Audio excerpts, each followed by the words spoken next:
It's crazy how so far Sonic is the only character or like trademark to actually make a good movie trilogy. Like so far recently, we've gotten at least okay video game movies like Mario, or pretty meh ones like Mortal Kombat. And of course, if we go a little bit further back, we just have some really, really, really bad video game movies. But Sonic just can't miss with movies. And it's honestly crazy to say that since he's kind of missing in the games industry. Like recently Sonic games have been just really just like there.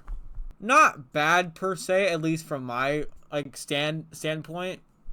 Like Sonic Forces, it got a lot of like hate, but I thought it was okay, but like nothing else really. And so far, Sonic Frontiers, I just started Sonic Frontiers, and it's okay as well. And I haven't played Sonic Mania or like the other classic Sonic game that came out recently. And no, Sonic X Shadow Generations does not count because that's just a remaster with a DLC. So it's just really weird to see how Sonic can just keep making really good movies, but pretty meh video games. Like when I'm saying this is like the best video game movie ever, I'm not even like exaggerating. This is the best video game movie ever. And it's probably my favorite in the Sonic trilogy. And I truly think that companies should keep looking at Sonic and use these movies as an example on how to make a good video game movie. Like sure, you can have some inaccuracies with a video game movie, but you should still be like true to the video games, you know what I mean?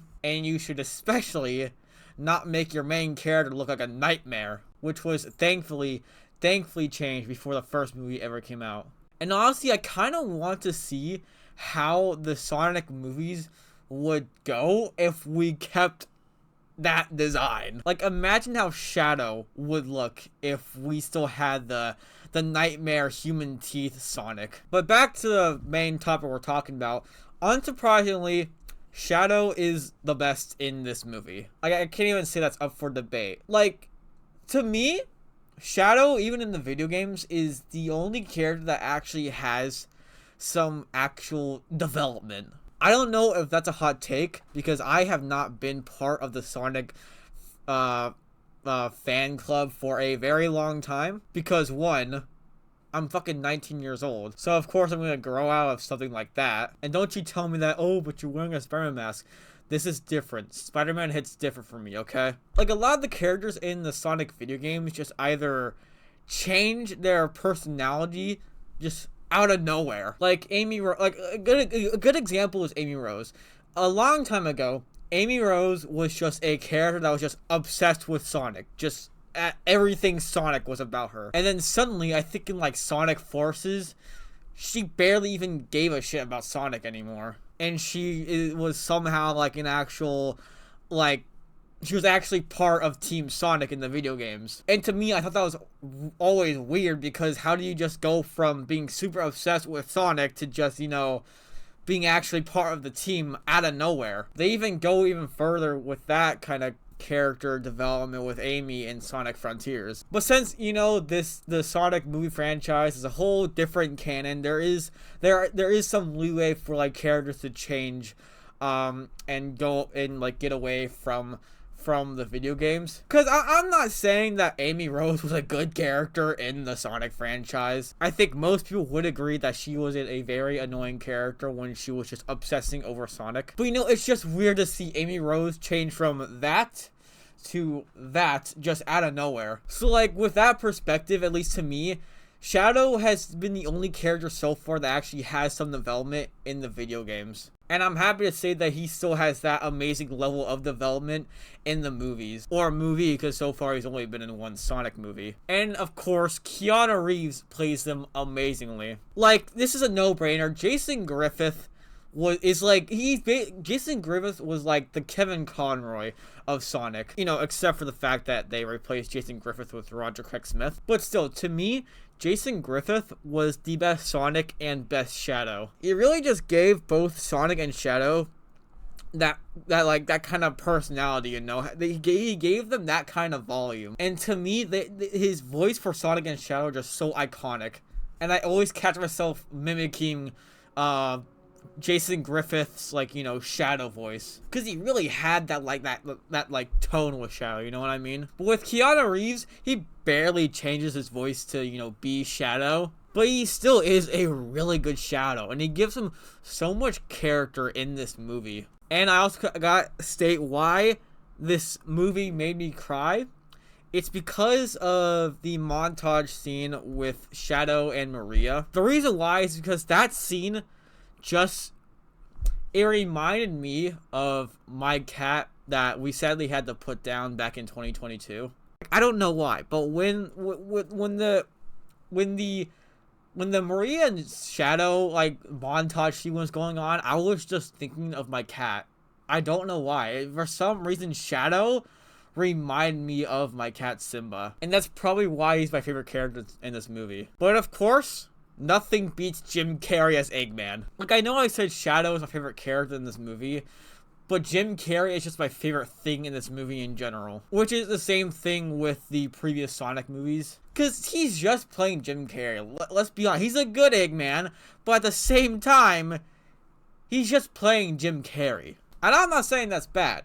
Okay, we love Jim Carrey, but we always see him as just Jim Carrey. Aside from when he is actually playing a different character. Aside from Jim Carrey, like The Truman Show and Number 27, that other crime movie, whatever it was that he was in. But of course, we get that amazing Jim Carrey zaniness that we just love. And my favorite scene with Jim Carrey's Dr. Robotnik is definitely the part where he's dancing with his grandfather in that laser room. Like everyone else, I don't like dance numbers in movies. I think they're just really annoying and obnoxious. But like, that was just amazing Jim Carrey zaniness. And I wouldn't be surprised if they used some, CGI when they were dancing in that scene, because Jim Carrey is like fucking old now. He is old. I wouldn't be surprised if he couldn't pull off like most of those moves that was in that dancing scene. And with that being said, like the dance number, this is a movie that definitely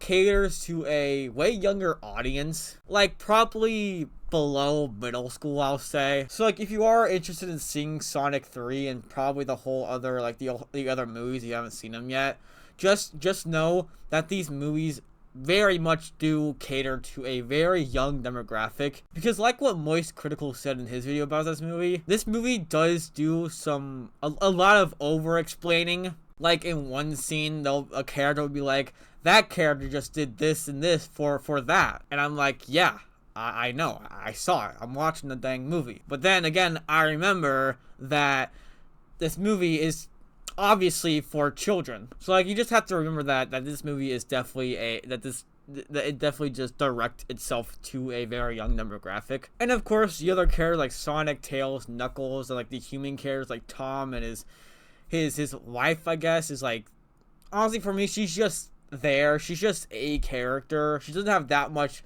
like, depth as Tom does. Like, I don't even remember her name, honestly. She just really just exists to me. But of course, I don't really need to give those characters any like spotlight, because this movie is about Shadow and we just love Jim Carrey. But that's not me saying that, Sonic isn't, of course, a vocal part, like an actual important part of this movie, because it's called Sonic the Hedgehog 3. So of course we gotta give Sonic some, some spotlight. So I guess I'm just gonna forget about what I just said and just talk about Sonic.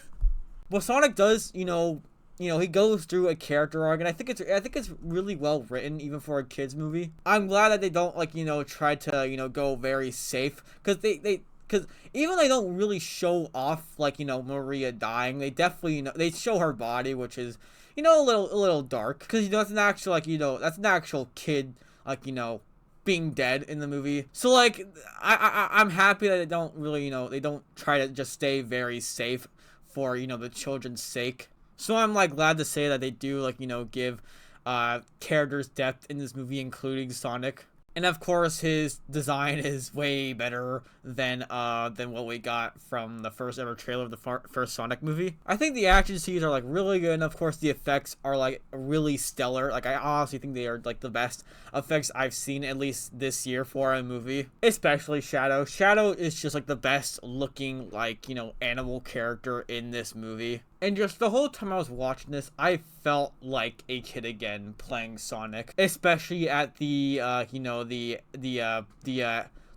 final battle of the movie. Because like, God, I'm not gonna spoil what it is because this movie did just come out. But like, if you played the Sonic games when you were little, you're probably gonna feel the same way I did. You're gonna feel like an 8-year-old. You're gonna feel like an 8-year-old again playing, like, you know, like a Sonic game again, like Sonic Adventure 2 or something like that. Like, I even saw someone like review this movie, or like, and they said like they saw it with their parents, and he just felt like a child again, and his parents just loved that.